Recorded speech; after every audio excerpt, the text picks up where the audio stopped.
merhaba and welcome to Ilyan Al Karim in Conversation। मार्च का महीना चल रहा है जो वुमेन्स डे का भी महीना है, तो मैंने सोचा इस महीने हम उन खवातीन से बात करें जो हमारे एनवायरनमेंट के लिए, हमारी सोसाइटी के लिए, हमारी कम्युनिटी के लिए इम्प्रूवमेंट ला रही हैं। तो हमारी आज की गेस्ट हैं आफिया सलाम। थैंक यू वेरी मच कि आप साथ में हैं। मेरा पहला सवाल आपसे ये होगा कि जब कोई इंडस्ट्री मेल डोमिनेटेड होती है तो लोग कहते हैं कि इस इंडस्ट्री में खवातीन का आना बहुत जरूरी है। इन्वायरमेंटल जर्नलिज्म या इन्वायरमेंटल एक्टिविज्म में क्या खवातीन का होना इम्पोर्टेंट है, और अगर है तो कितना इम्पोर्टेंट है? अच्छा, सबसे पहले तो बहुत बहुत शुक्रिया कि आपने मुझे इस बहुत इम्पोर्टेंट महीने में चूज किया इंटरव्यू के लिए। अच्छा, दूसरी बात ये कि खवातीन का क्यों जरूरी है, इसलिए कि खवातीन हैं दुनिया की आधी आबादी हैं बिल्कुल। और इन्वायरमेंट जो है वो उस आधी आबादी को भी कवर करती है, तो इसलिए जहाँ कहीं भी जो भी फील्ड हो उसमें खवातीन का होना जरूरी है। जी। ठीक है, ये सीधा सा मेरा एक ये जवाब है। एक्टिविज्म में भी इसलिए कि जो कुछ अगर बिगाड़ है उसकी निशानदेही इसलिए खवातीन करती हैं कि वो उससे असरअंदाज भी होती हैं। और अगर बिगाड़ नहीं है, किसी बिगाड़ को सुधारना है, तो उसमें भी खवातीन का रोल है, उसको सुधारने में भी, और उसके सुधार से जो भी बेहतरी आएगी जाहिर है उस पर भी उनकी जिंदगी पे असर पड़ेगा। तो खवातीन का रोल तो हर जगह है, ये कोई किसी एक खास शोबे की बात नहीं करूंगी। बिल्कुल। और मैंने कुछ टाइम पहले एक रिपोर्ट पढ़ी थी, हमारी यूनिवर्सिटी में इंग्लिश में कोर्स होता है तो उस पर हम आर्टिकल्स वगैरह काफी पढ़ रहे होते हैं।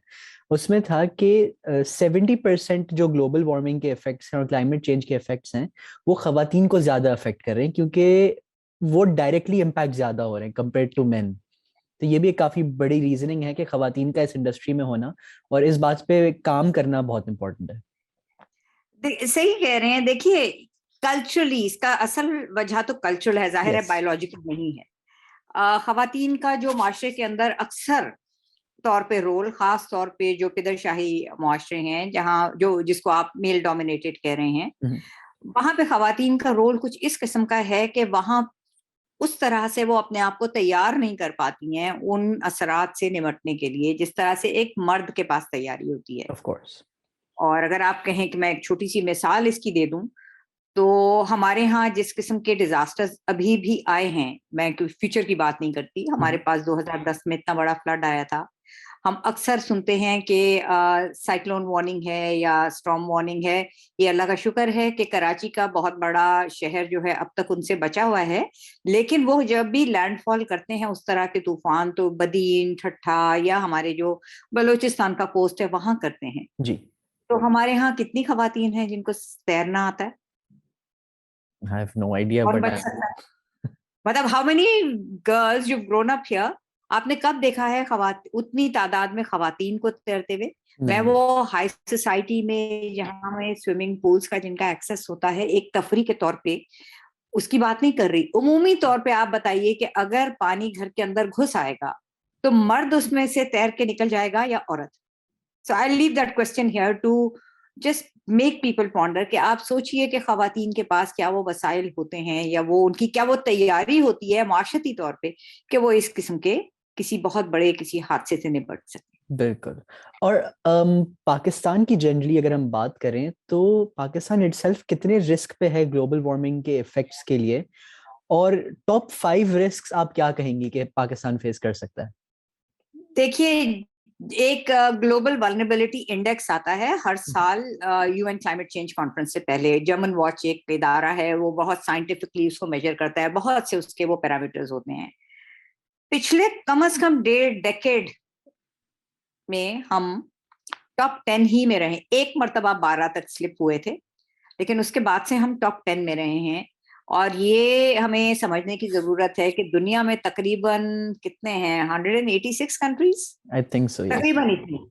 ठीक है, तकरीबन इतने मुल्क हैं। उनमें अगर आप टॉप 10 में हैं वल्नरेबिलिटी इंडेक्स में, तो फिर आप खुद सोच लीजिए कि हमें कितना ज्यादा हमारे ऊपर वो असर होगा। बिल्कुल। तो ये एक बहुत ही मतलब फिकर अंगेज बात है कि हम ये इसको एहसास कम से कम हमें होना चाहिए कि हम वल्नरेबिलिटी के हवाले से कहाँ खड़े हैं। जी। और जो आप कह रहे हैं कि अगर टॉप 5 लें, तो देखिए हमें एक ये भी समझने की जरूरत है कि कुछ डिजास्टर्स जो हैं वो कैटेक्लिज्मिक नेचर के होते हैं। ठीक है, यस। आपका तूफान आ गया, आपके फ्लड्स आ गए, बहुत तेज हवाएं चली, उसकी वजह से नुकसान हुआ। कुछ आपके स्लो ऑनसेट डिजास्टर्स कहलाते हैं। Pakistan is prone to all. ठीक है, सी लेवल राइज का भी हमें खतरा है। हमारी तकरीबन 1000 किलोमीटर का साहिल है। जी हाँ। तो सी लेवल राइज जब होगा, और उस साहिल की पट्टी, पूरी साहिली पट्टी पे हमारे आबादी है। बलूचिस्तान में कुछ कम है, सिंध में ज्यादा है, ऑफ कोर्स। और पाकिस्तान का जो सबसे ज्यादा बड़ा और गुंजान आबाद शहर है वो भी उसी साहिल पे है, तो उसको भी खतरा है। जी। एक ये खतरा है। दूसरा, अगर आप इसी मुल्क के दूसरे बिल्कुल कोने पे चले जाएं, एक तो अभी हम समंदर के किनारे थे, अब हम पहाड़ों में पहाड़ चले पे जाएं, और वो भी उन पहाड़ों में जो ग्लेशियर पहाड़ हैं। हमारा जो गिलगित बल्तिस्तान का इलाका है, यस। वो दुनिया में वो थर्ड पोल कहलाता है, क्योंकि नॉर्थ और साउथ पोल के अलावा सबसे ज्यादा ग्लेशियर्स वहां मौजूद हैं। ओके। और उन ग्लेशियर्स को ग्लोबल वार्मिंग से जो खतरा है, उससे जो उसका जो एक नतीजा निकलता है, उसे हम कहते हैं ग्लॉफ। ये मुखफ़फ़ है, ग्लेशियर लेक आउटबर्स्ट फ्लड।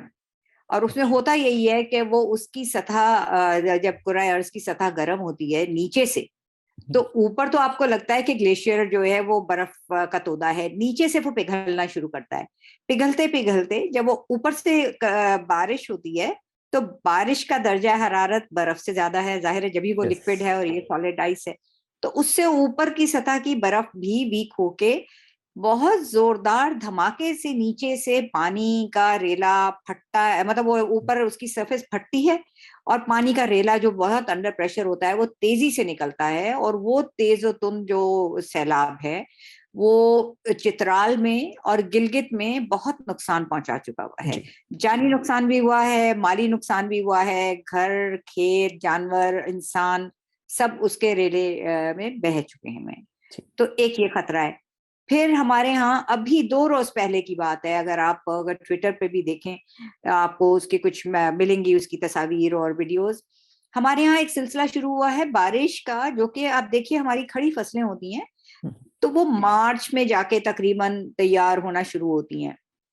लेकिन अब पिछले कुछ 6 साल से हम एक्सपीरियंस कर रहे हैं कि बारिश और बर्फबारी, ज्वालाबारी जिसको, बड़े बड़े ओले वो अच्छा। गिर रहे हैं, और उससे वो खड़ी फसलें तबाह हो जाती हैं। आपके लाइफ स्टॉक के ऊपर वो इतने बड़े बड़े ओले गिरते हैं, क्योंकि आप उस सीजन में उनको आप किसी छत के नीचे नहीं रखते, क्योंकि वो एक नॉर्मल, आप समझते हैं कि अभी तो बारिश नहीं आएगी।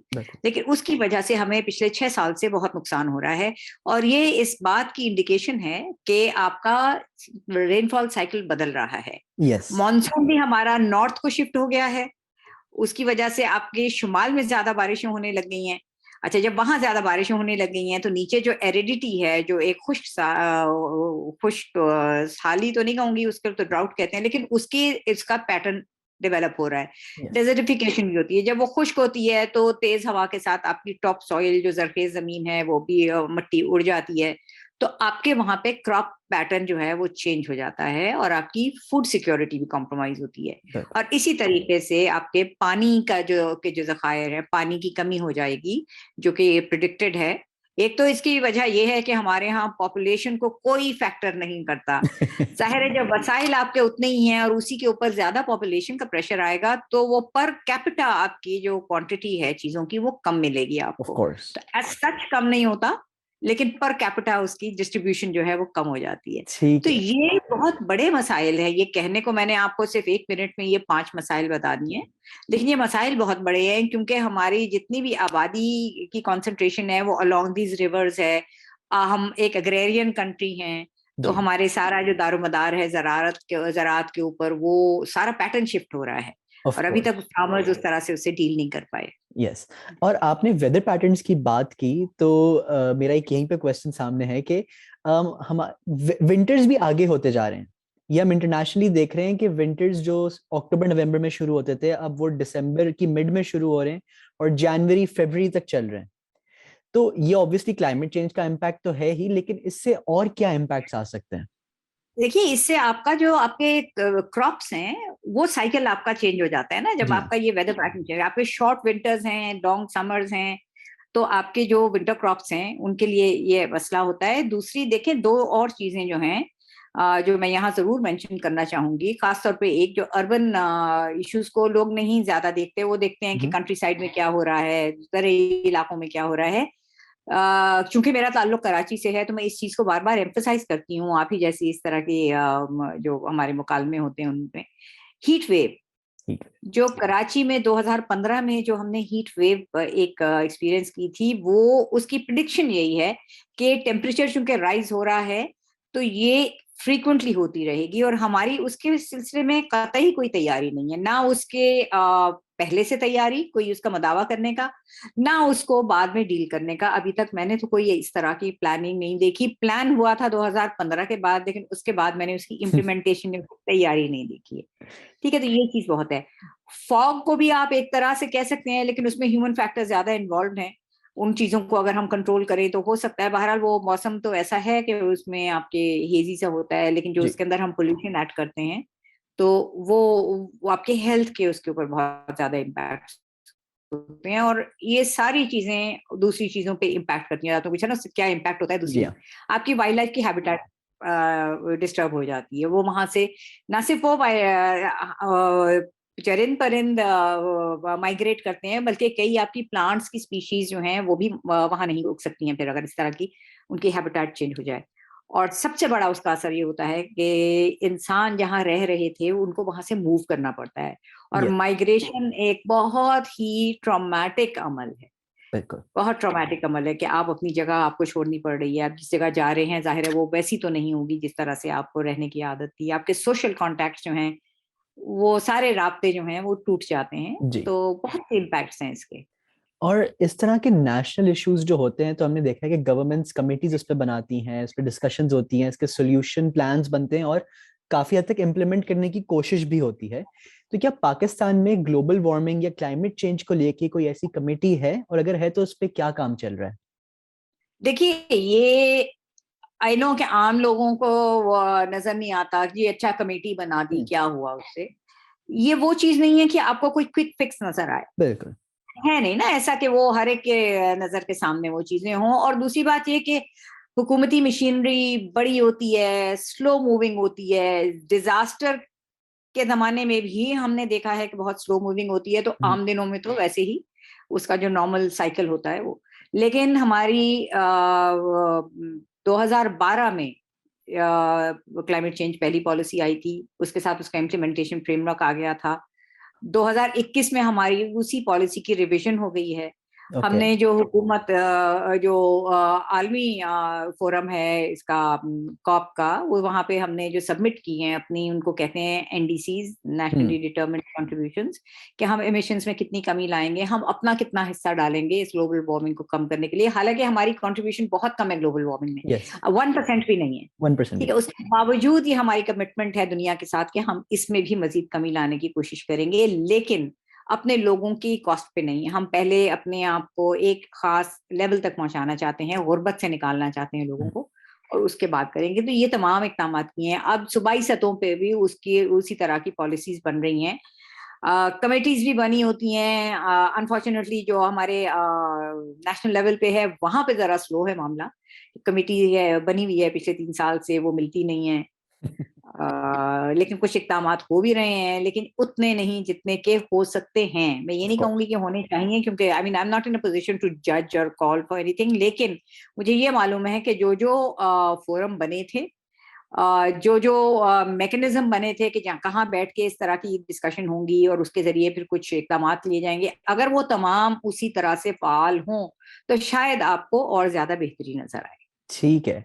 और हमने क्लाइमेट चेंज के इम्पैक्ट्स के बारे में बात की, तो अब मुझे ये पूछना है कि हमारा मुल्क या हमारी सोसाइटी कितनी तैयार है इन इम्पैक्ट्स को फेस करने के लिए, और हमें किन चीजों पे फौरन काम करने की नीड है, और कौन सी ऐसी चीजें हैं जिन्हें हमें लॉन्ग टर्म स्ट्रैटेजीज का पार्ट बनाना चाहिए?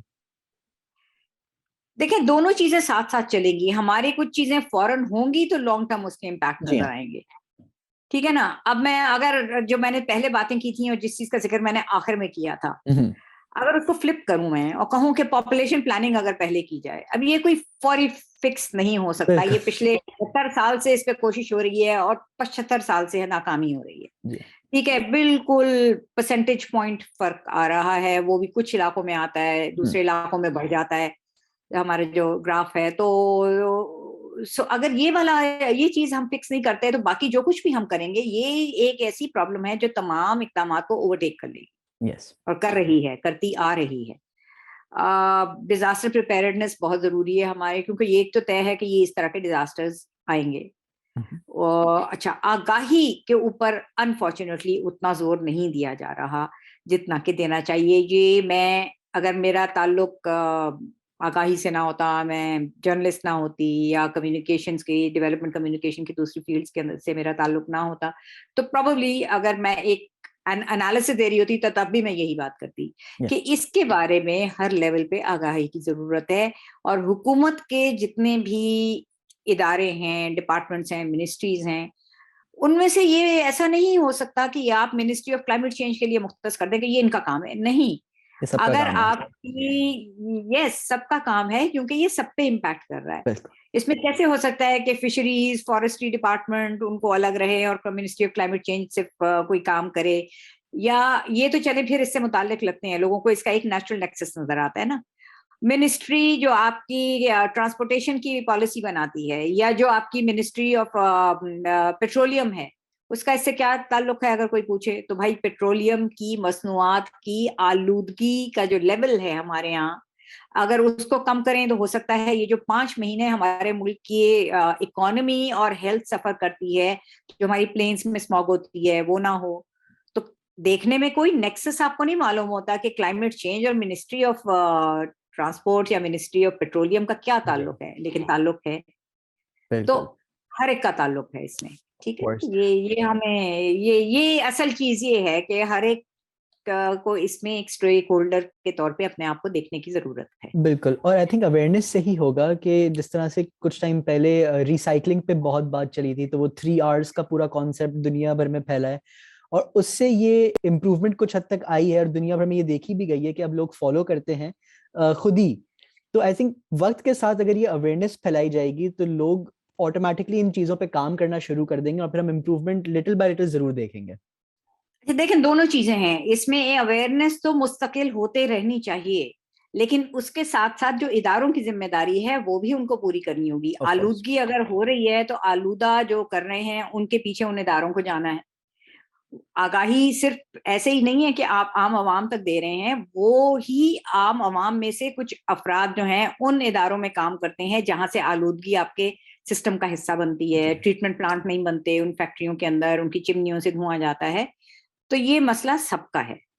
तो इसका आगाही का मामला है वो तो 360 डिग्री है। आपको स्कूल के लेवल पे, आपको करिकुलम के अंदर ये चीजें डालने की जरूरत है। हर जगह इसमें तो, इस मौजू पे तो हर जगह बात होने की जरूरत है। बिल्कुल, और आपने कहा कि 360 मामला है, और हमारे जिस चैनल का नाम भी न्यूज़ 360 ही है, तो आई थिंक ये बहुत ही अच्छा नोट है साइन ऑफ करने के लिए। Thank you very much Asiya aunty, it was a pleasure talking to you, and on that note this is Ilyan Al Karim signing of.